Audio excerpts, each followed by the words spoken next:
Hey everybody, welcome back to GeekTechLive. This is episode 134, and basically what we're going to talk about today is, are you looking for a great little zoom lens for your camera on a budget? And if you are, well, the Tamron 70-300 is most likely one of your better options. So without further ado, let's talk about what's inside the box.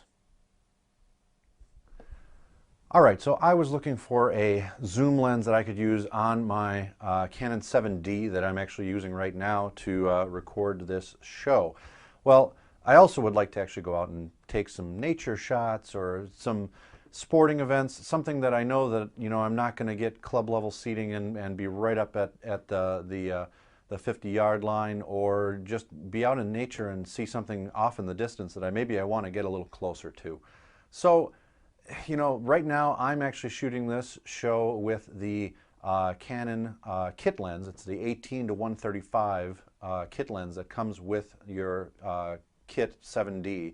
And it actually works quite well for exactly what we're doing. And I'm shooting at roughly around 20 millimeter right now. So I'm not really zoomed out that far.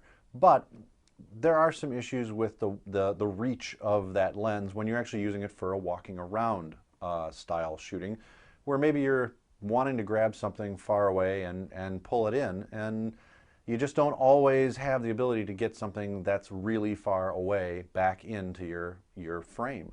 Most notably, I had this when I was at Comic-Con in 2010, and there were some shots and some times where it would have really helped, especially in Ballroom 20, where although I got there at a reasonable time, I was still more than halfway back, and it would have been a lot easier for me to be able to take pictures of people on the panels if I had a zoom lens that I could actually pull in a lot further. So, without further ado, let's talk about the Tamron 70-300 and why I actually ended up buying this for myself and using it for any type of zooming ability that you might need. Okay, so first off, the box itself, kind of boring, kind of generic. I'm not going to do an unboxing because, well, frankly, it's just a box. So basically inside this box you get a little packaging of some stuff, some books, some basic cardboard stuff, and it's about that. But it's really not about the packaging and not about what's in the box, but it is about the lens. Now, since I can never remember anything about Tamron's actual full designation, which is extremely big mouthfuls of small two-letter acronyms, the actual name of this is the SP 70-300 millimeter f4 to 56 DI VC USD. It's a model A005E, and the filter size is 62 millimeter.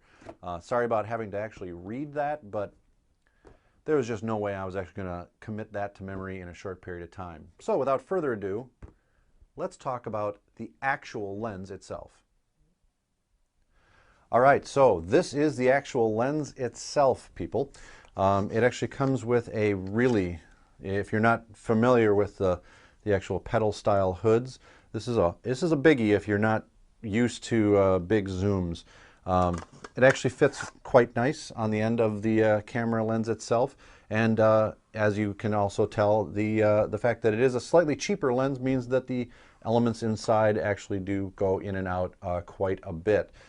It has vibration control built on to the side of it. You can turn that on and off quite easily. It also has autofocus and manual focus, so if you really would like to manually focus, you can do that as well.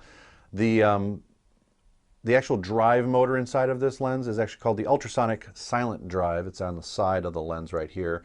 And frankly, it actually is a good naming of the lens drive. It's pretty quiet overall, and if you're using one of these lenses to try to pull in nature shots, for example, you're going to want something that's not going to sound like a train every single time you try to do a zoom or a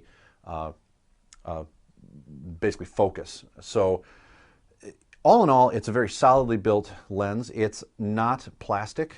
It actually has some plastics in it, but it is quite heavy. The outside ring is metal, and you can basically tell that by the fact that it's cold to the touch compared to everything else that's basically plastic and not cold to the touch. The reason why I like this lens, and I'll tell you one of the big reasons why, especially why I'm talking about it here, is the Tamron lenses themselves come in multiple flavors. So obviously I have a Canon 7D, and that's my camera, and I really like it. But you might have a Nikon. Great news, everybody. Tamron makes lenses that work in different cameras. So this is the Canon version of the 70-300, but you can also buy a Nikon version as well. One other really cool thing to note with this is the fact that, and we're not going to get into it really deep here, but the whole crop factor argument where if you put this lens on, it's not really on a full frame lens. My camera is a 7D, so it has a smaller sensor, and because of that you get a quote-unquote crop factor.